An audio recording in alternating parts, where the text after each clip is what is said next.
محدود کسے باشد، صفت بھی محدود. 3 فرق، ذاتی عطائی، قدیم حادث، لامحدود محدود.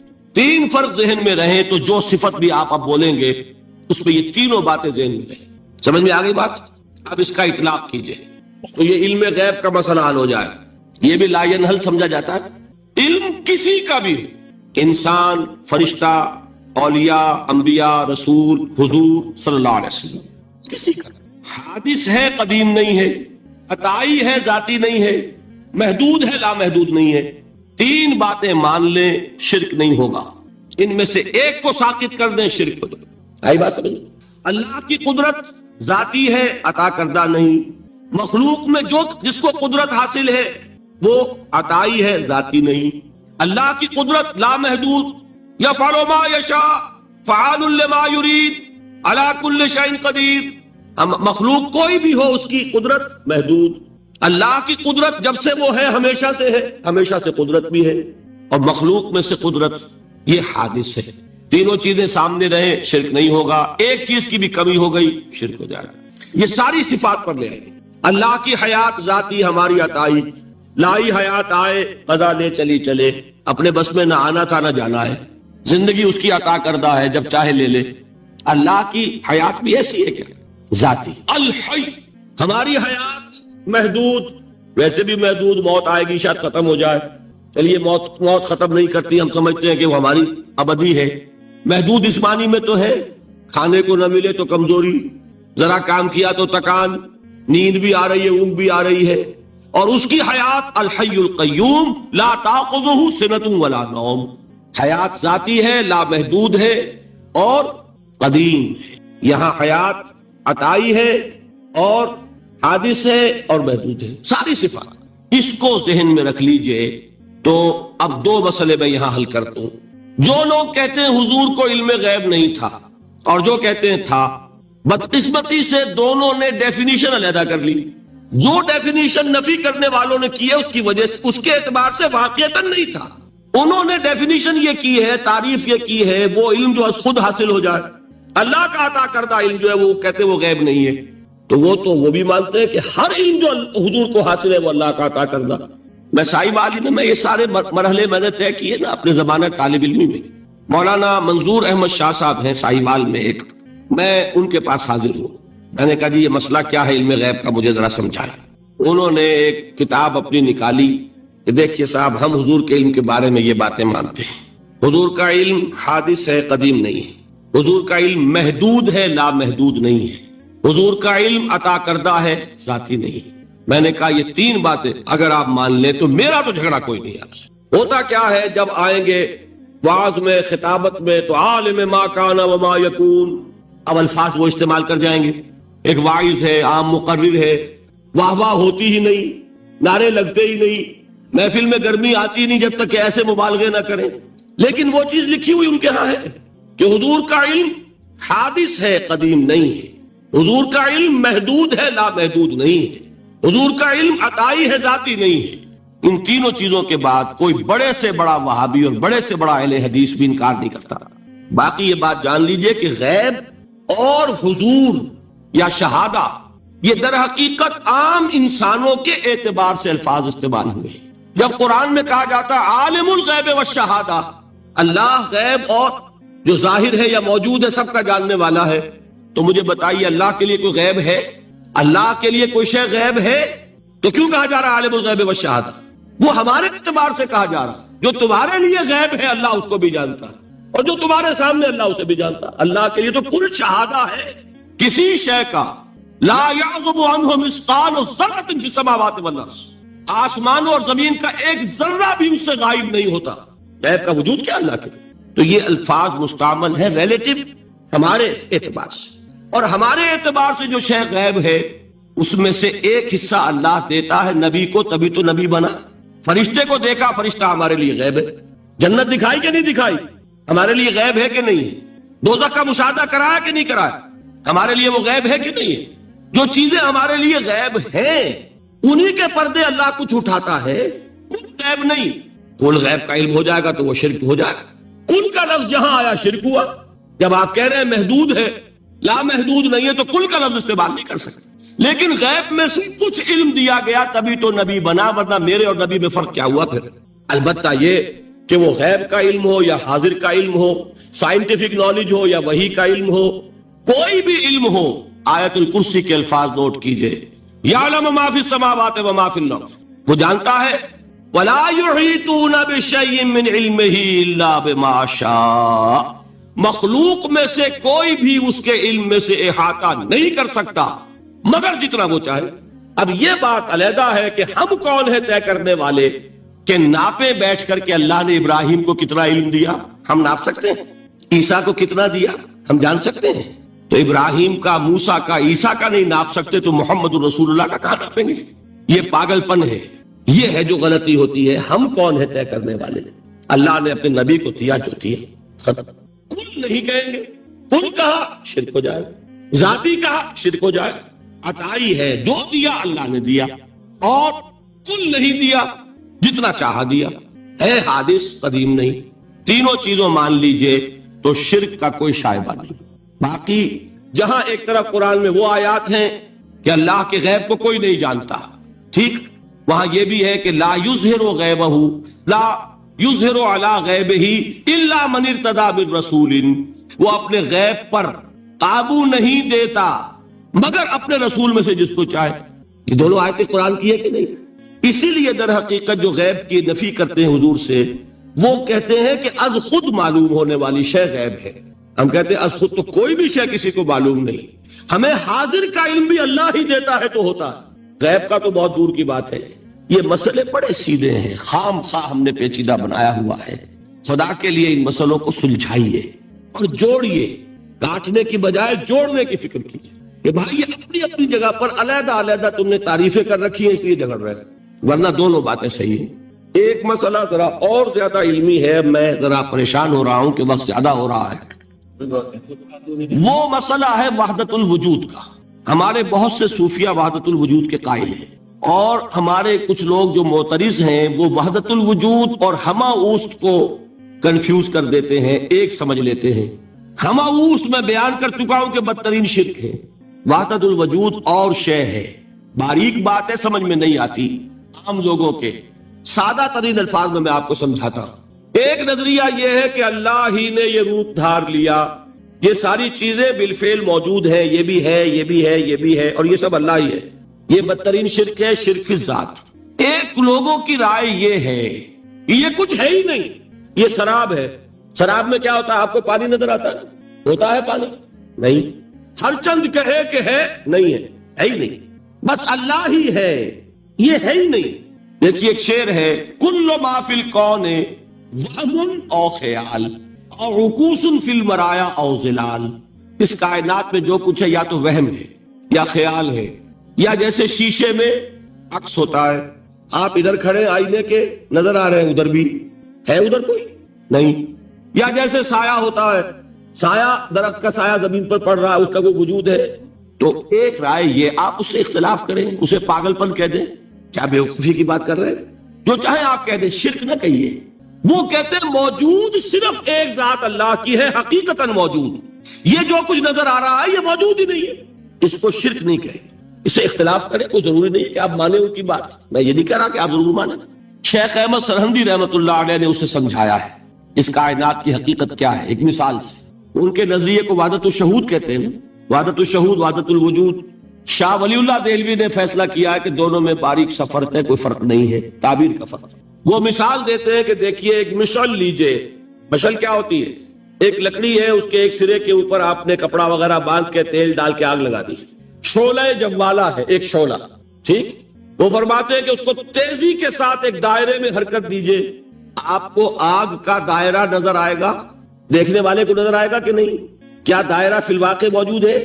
بات ثابت ہو گئی کہ نہیں ہے، نظر آ رہا ہے. یہ فرماتے ہیں حضرت مجدد، ای الصنعت باری تعالی است، کہ معدوم را موجود می نمائند. یہ اللہ تعالیٰ کی صناعی ہے، خلاقی ہے کہ جو شے ہے نہیں اس کو دکھا دیتے ہیں کہ ہے. جیسے آپ نے آج سی دائرہ دکھا دیا ہے نہیں، اس کائنات کا کوئی وجود. میں پھر عرض کروں گا، آپ اس سے اختلاف کریں، اسے نہ مانیں، چھوڑ دیں اس کو. یہ مسئلے ہیں فلسفے کے، لیکن سوال یہ ہے کہ اس کو شرک نہیں کہیں گے آپ. شرک وہ ہے جب کہیں یہ بھی شے ہے اور خدا ہے، یہ بھی ہے اور خدا ہے، پتھر بھی ہے اور خدا ہے۔ جب یہ کہا جائے گا یہ ہے ہی نہیں صرف خدا ہے، تو در حقیقت اس کو شرک نہیں کہیں گے، یہ وحدت الوجود ہے، یونٹی آف بینگ۔ اب اس کو میں ایک اور اعتبار سے سمجھا دوں گا تو مجھے امید ہے اللہ تعالیٰ اس کو آپ پر کھول دے گا۔ دیکھیے، ایک ہمارا علم، ایک اللہ کا علم، ٹھیک؟ جب تقابل کریں گے تو کیا کہیں گے؟ اللہ کے علم کے مقابلے میں ہمارا علم ہے ہی نہیں، ٹھیک؟ اللہ کی قدرت کے مقابلے میں ہماری قدرت زیرو، اللہ کی مشیت کے مقابلے میں ہماری مشیت کچھ نہیں۔ وما تشاؤون الا ان یشاء اللہ، تم چاہ بھی نہیں سکتے جب تک کہ اللہ نہ چاہے۔ تو کیا ہوئی خاک؟ یہی آتے ہیں نا جو حدیث جس میں کہ دعا استخارہ حضور نے تلقین فرمائی، اور صحابہ فرماتے ہیں کہ حضور نے ہمیں اس طرح سکھائی یہ دعا استخارہ جیسے قرآن سکھایا۔ اس میں الفاظ کیا ہیں؟ فَإِنَّكَ تَعْلَمُ وَلَا أَعْلَمُ وَتَقْدِرُ وَلَا أَقْدِرُ، اے اللہ تجھے قدرت حاصل ہے، مجھے کوئی قدرت حاصل نہیں۔ اگر ظاہری الفاظ پر جائیں گے تو یہ تو خلاف واقعہ بات ہے۔ کیا حضور کو کوئی علم حاصل نہیں تھا؟ یہاں تو حضور فرما رہے فَإِنَّكَ تَعْلَمُ وَلَا أَعْلَمُ، یا چلیے اگر کوئی اور عام انسان کہتا ہے میں نہیں جانتا، تو کیا کوئی علم حاصل نہیں؟ کچھ نہ کچھ علم تو ہے، لیکن اللہ کے علم کے مقابلے میں وہ نہ ہونے کے برابر ہے۔ اسی طریقے سے سمجھ لیجئے اللہ کے وجود کے مقابلے میں اس کائنات کا وجود نہیں ہے۔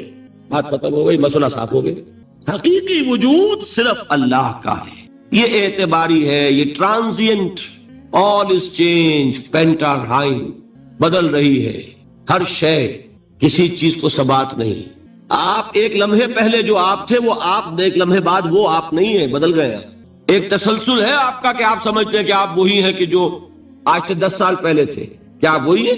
بدل چکے، پھول پورا بدل چکا، نہ معلوم کتنی دفعہ بدل چکا، کھال بدل چکی۔ یہ تو معلوم یہ ہوا کہ یہ جو کچھ ہے ٹرانزینٹ ہے، عارضی ہے، فانی ہے، نہ ہونے کے برابر ہے، وجود برحق صرف اللہ۔ یہ بھی در حقیقت اسی شرک فی الوجود کی بات ہے۔ اگر ہم یہ کہیں کہ اللہ بھی موجود ہم بھی موجود، یہ کیا ہو گیا؟ شرک فی الوجود۔ کسی کو کہا ہے غالب نے جارو بلا بیار کہ این شرک فی الوجود، با گرد فرش و سینہ بے وہاں برابر است۔ اگر آپ کے گدے کے اوپر گردہ پڑ گیا ہو تو جھاڑتے ہیں نا، فرش کے اوپر گردہ ہے تو جھاڑو سے صاف کرتے ہیں۔ غالب کہتا ہے کہ اگر تمہارے دل میں یہ گردہ آ گیا ہے کہ تم بھی موجود ہو، اللہ بھی موجود ہے، تو لا کی جھاڑو سے صاف کر دو اس گردے کو، کہ یہ شرک فی الوجود ہو جائے گا۔ ہم نہیں ہیں بھائی، ہمارا کیا وجود، ہماری کوئی کیا حقیقت ہے، اللہ ہی ہے، بس یہ ہے اصل میں۔ پھر میں عرض کروں گا کوئی قبول کرے نہ کرے، اسے گمراہی کہے، اس کو جھوٹ کہے، اسے پاگل پن کہے، میں نہیں جھگڑوں گا، لیکن شرک نہیں کہہ سکتے آپ اس کو۔ شرک وہ ہماوست ہے، اس میں اور اس میں زمین و آسمان کا۔ اب آئیے آخری شرک، شرک فی العبادت یا شرک فی الحقوق۔ اللہ کے حقوق کے لیے ایک لفظ استعمال کریں گے تو وہ کیا ہے؟ عبادت۔ وما خلقت الجن والانس الا لیعبدون، میں نے جنوں اور انسانوں کو پیدا ہی اس لیے کیا کہ میری عبادت۔ اب عبادت میں شرک اگر ہوگا تو یہ شرک کی تیسری قسم ہو جائے گی۔ عبادت میں شرک سے مراد کیا ہے اس کو سمجھیے۔ یہ میں پہلے بیان کر چکا ہوں عبادت کسے کہتے ہیں۔ عبادت کے دو جز سمجھ لیجئے، جیسے ایک میرا یہ جسم ہے، ایک اس میں روح ہے۔ روح نظر نہیں آتی، نظر جسم آتا ہے، لیکن اس جسم کا سارا وجود اس روح سے ہے۔ چلیے روح کو چھوڑے، جان، جان کیا کس بلا کا نام ہے، کسی کو نظر آئی آج تک؟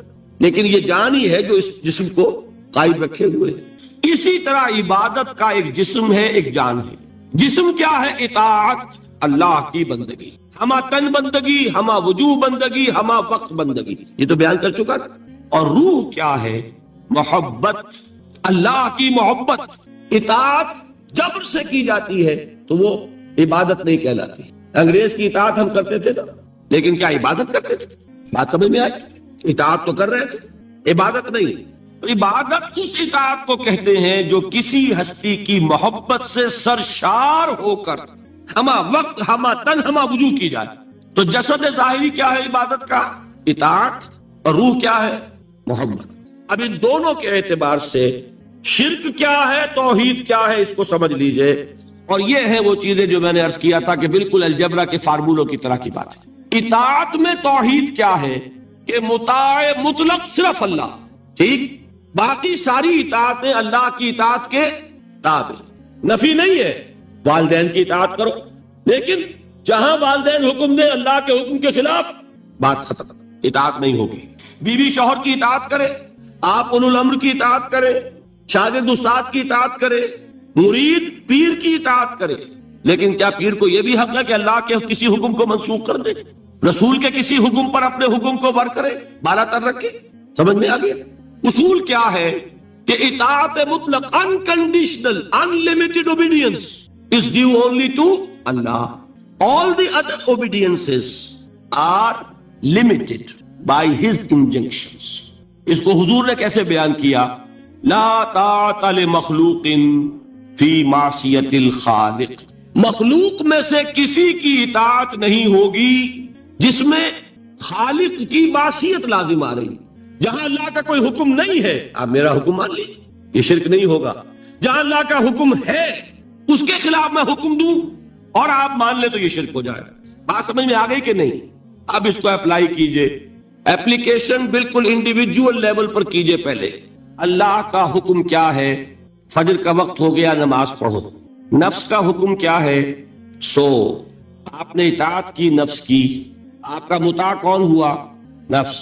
اور اللہ کی معصیت میں ہوا کہ اس کے حکم کے تابع ہوا، تو آپ کا نفس کیا بن گیا؟ آپ کا خدا، معبود۔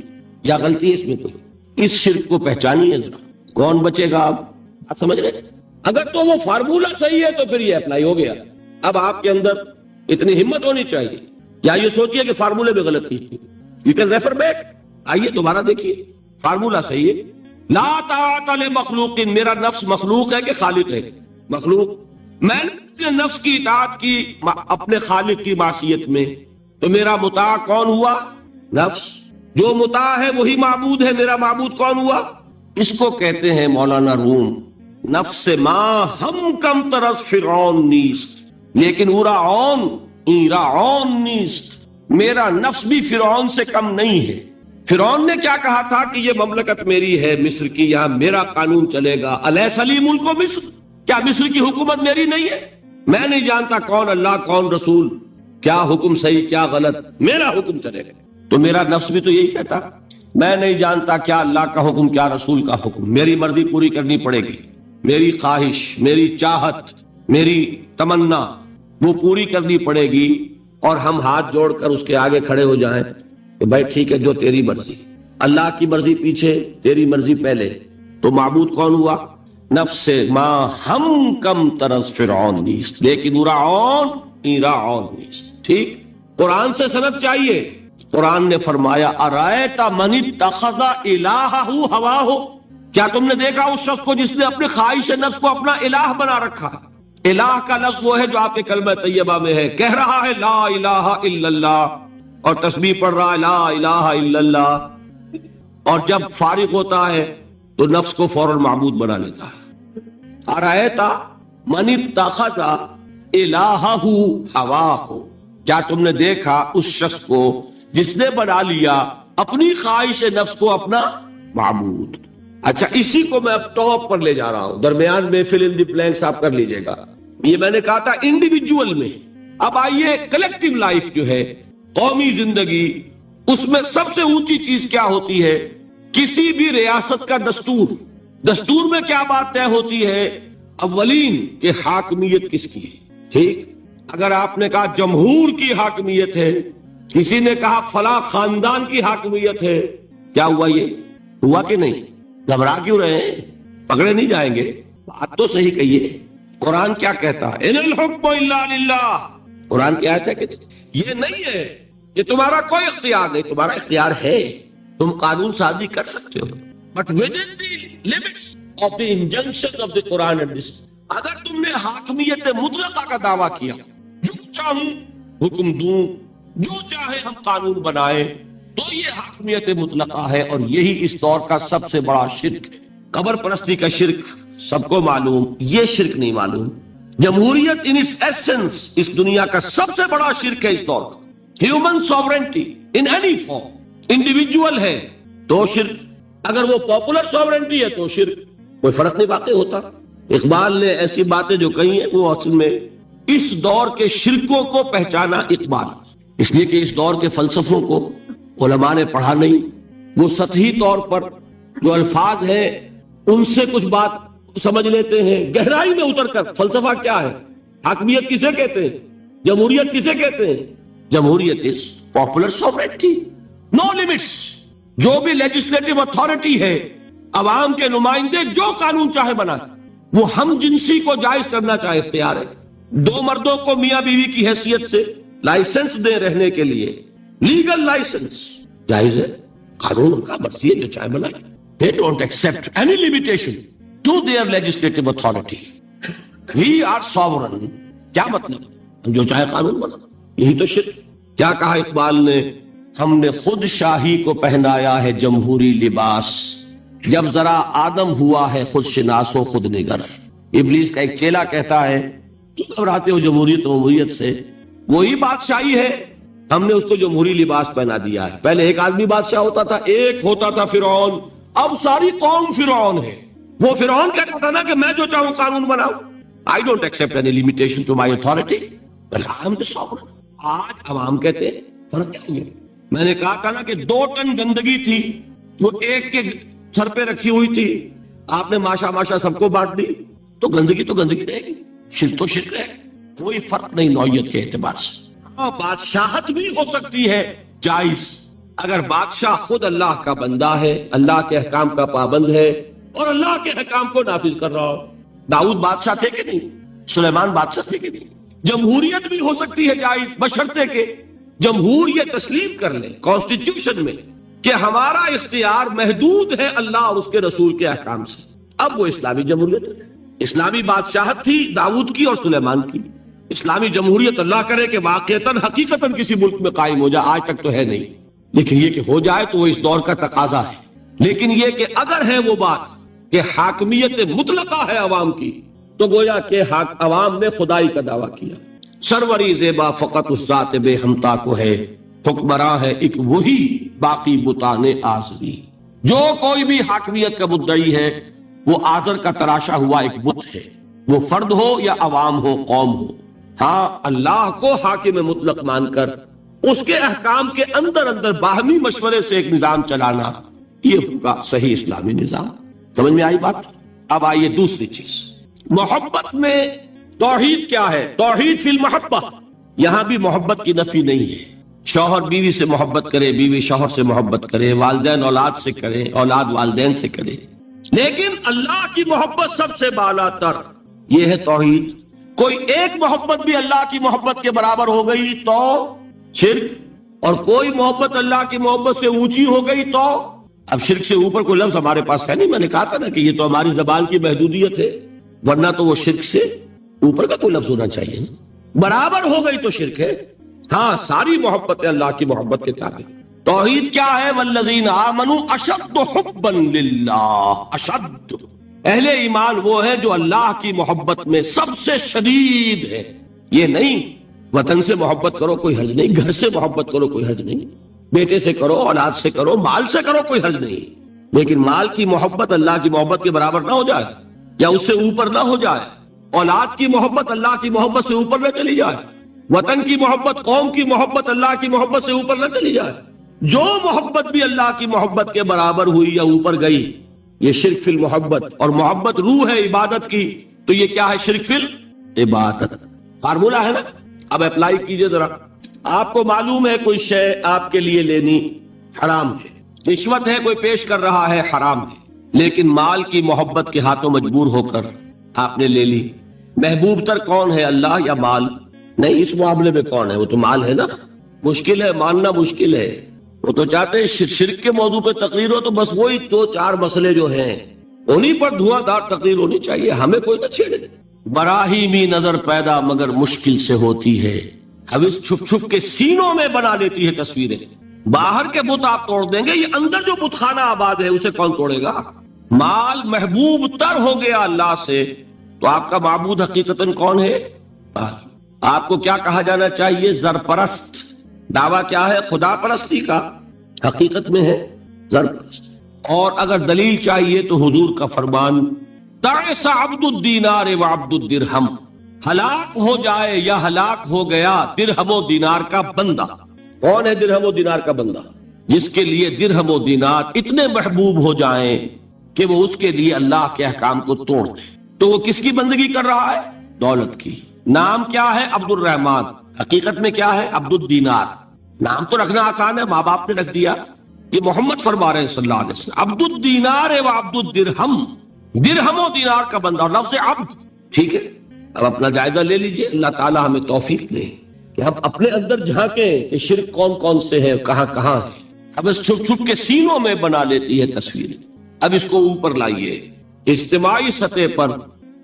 جیسے میں نے آپ کو بتایا کسی بھی ریاست جو ہے، کانسیپٹ آف اسٹیٹ، یہ ہائیسٹ ایوالوڈ فارم ہے انسان کی اجتماعی تصورات کی، جس کو میں نے کبھی کہا تھا سوشل ایوولوشن، تمدنی ارتقاء. اس کی بلند ترین شکل کیا ہے؟ Concept of state. اس میں دو چیزیں بنیادی ہیں، ایک حاکمیت کا تصور، حاکمیت کس کی ہے، اور دوسرے اس میں رہنے والوں کو باہم جوڑنے والی شے کون سی ہے، انہیں ایک قوم بنانے والی شے کون سی ہے. ایک نیشن، کوئی ایک مشترک محبت ہوگی تو وہ جڑ جائیں گے. ٹھیک ہے، کسی شے کی محبت کو سپریم کر دو ان کے دلوں میں، جس سے کہ یہ پھر باہم ایک دوسرے سے پیوست ہو جائے. اسی کا نام ہے نیشنلزم، وطن کی محبت، ٹیریٹوریل نیشنلزم. اس دور کا یہ قوم کی تشکیل کے اندر سب سے اہم عنصر کیا ہے؟ وطن کی، اور یہ وطن کی محبت. جب اصل شے ہو جائے گی آپ کو جوڑنے والی، تو وطن آپ کا کیا بن جائے گا؟ معبود. وطنیت جو ایک سیاسی کانسیپٹ ہے، اس کے اعتبار سے اس دور کا سب سے بڑا شرک. یہ بات ذرا آسانی سے سمجھ میں آنے والی نہیں. وطن کی جے، یہ کیا ہے؟ جیسے آپ کہتے ہیں اللہ اکبر. وطن کا ترانہ، کھڑے ہو جاؤ، یہ کیا ہے؟ وطن کی نماز. وطن کا جھنڈا، سلامی، یہ کیا ہے؟ These are all rituals. اس معبود کے لیے مراسم عبودیت. یہ وطن کی محبت ہر چیز سے بالا، یہی تو ہے شرک. سب سے بالا محبت کس کی ہونی چاہیے؟ لیکن یہ بھی میں عرض کروں گا، حضور کی حدیث مجھے نہیں معلوم کہ اس کا سند کا درجہ کیا ہے، عام طور پر بیان ہوتی ہے حب الوطن من الایمان، وطن کی محبت ایمان کا ایک تقاضا ہے. حدیث ہے یا نہیں ہے، اس بات کو میں صحیح سمجھتا ہوں. انسان کی فطرت کا تقاضا جہاں رہتا ہے، اس سے محبت ہوتی ہے، گھر سے محبت ہوتی ہے، شہر سے ہوتی ہے، ملک سے ہوتی ہے. لیکن جہاں یہ محبت قومیت کی تشکیل کر رہی ہو، وہاں در حقیقت یہ ہر شے سے بالا تر ہوتی، تبھی تو قومیت کی تشکیل ہوگی. یہ کانسیپٹ جو ہے، یہ مشرکانہ کانسیپٹ ہے. اس کو بھی پہچانا علامہ اقبال نے.